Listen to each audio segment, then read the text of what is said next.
안녕하십니까.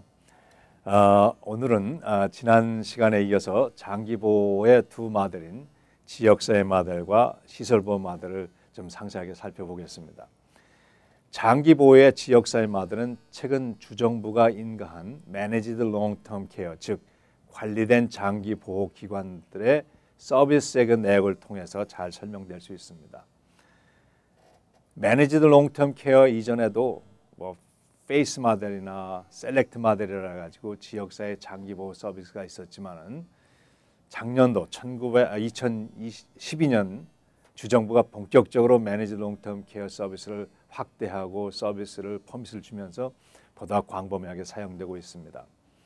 주정부에서 생각하기에는 지역사회 마델이 시설 보호에 비해서 비용이 적게 들고 노인들은 내가 살고 있는 집을 떠나지 아니하고 서비스를 받는 것이 신체적으로 정신적으로 유익하다고 판단했기 때문입니다.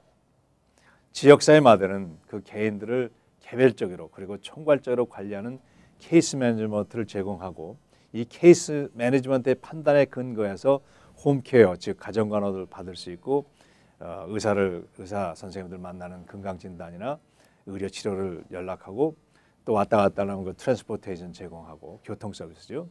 그다음에 이분이 필요한 복지 서비스가 뭐가 있는지 그리고 주간보호센터의 서비스 등이 제공이 됩니다.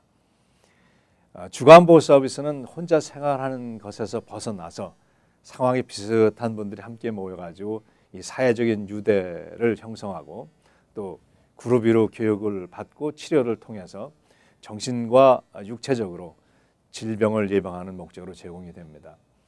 주간보호 서비스는 신체의 노령 수준에 따라서 의료 모델과 사회성 개발 모델, 소셜 모델이죠. 구분되는데 의료 모델은 주간보호 동안에도 의료 서비스가 병행되는 것인 반면에 사회성 개발 모델은 의료 서비스는 없지만 의자에 앉아서 할 수 있는 운동, 게임, 그림 등을 통해서 두뇌 운동, 그룹 활동을 통한 사회성 회복의 그 관계성을 정서적인 인간관계를 형성하고 있습니다.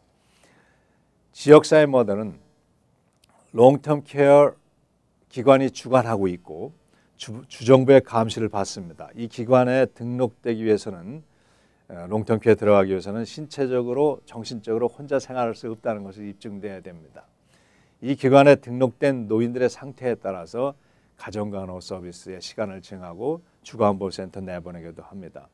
대개 가정간호나 주간 서비스를 직접 제공하지 아니하고 그러한 서비스를 제공하는 단체의 계약을 통해서 노인들을 보내드리게 되죠. 요즘 한인사에서 주간보호센터가 여러 곳에서 등장하는데 원칙적으로 주간보호센터는 자체 광고를 할 수 없습니다.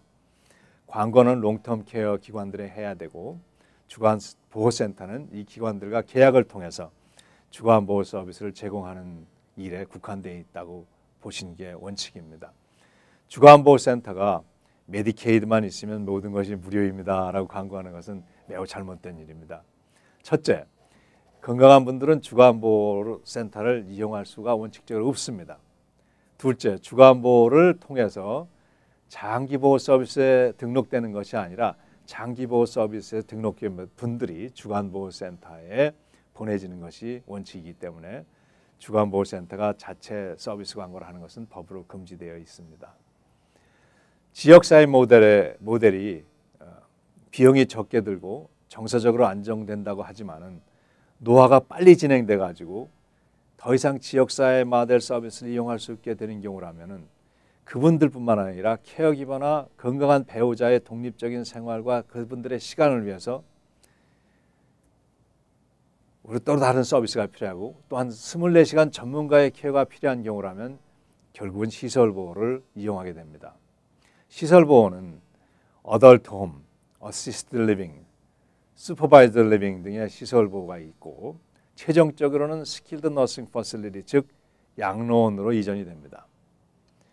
비용이 한 달에 $10,000 이상이 필요하기 때문에 웬만한 자산이면 감당하기 어렵지요. 그래서 메디케이드가 대개 필요로 하게 됩니다. 메디케이드는 개인의 자산이 자산이 $2,000, 수입은 $800 이하라야 수혜 자격이 주어지지만 양로원에 가시는 경우에는 메디케이드의 수익과 재산이 좀 넉넉해 좀 관대해집니다. 양로원에 가시는 경우 2013년 자산 한도액인 개인의 경우 14,400불, 부부인 경우에는 21,150불이었고 수입 한도액은 개인의 경우 800불, 부부의 경우 1,175불입니다. 그래서 그 다음에 20불 초과되는 건 허용을 합니다. 그러나 부부 중 한 배우자가 양로원에 계시게 되는 경우 남아있는 건강한 배우자에게 허락되는 재산은 최고액이 11만 5,920불, 그것이 유가증권이건 현찰이건 집에 대한 것은 그 가산이 되질 않습니다. 내가 살고 있는 집은 차 한 대하고요. 그 다음에 월 수입은 한도액은 2,898불, 그리고 양로원에 계시는 배우자한테 50불 정도는 허용이 됩니다. 그러나 메디케이드를 받기 위해서 재산 명의를 변경하시면 이거는 추적의 대상이 됩니다. 경우에 따라서는 메디케이드 신청 이전 3년 이상을 추적할 수도 있습니다. 조심하셔야 될 일이고 전문가의 자문을 꼭 받으시기를 권합니다. 시설 보호에 이전되지 아니하신다면 참으로 감사한 일입니다. 어르신 스스로 몸과 마음을 건강하시도록 노력하시고 자녀들은 부모님들 자주 찾아뵙고 그분들이 움직일 수 있는 기회를 자주 제공하시도록 노력하시면 좋겠다고 생각을 합니다. 자, 그럼 다음 시간에는 비영리 단체의 모금 활동에 대해서 어떤 것이 있는지 또 어떻게 실태가 어떤지 그런 좀 말씀 나누고자 합니다. 감사합니다. 안녕히 계십시오.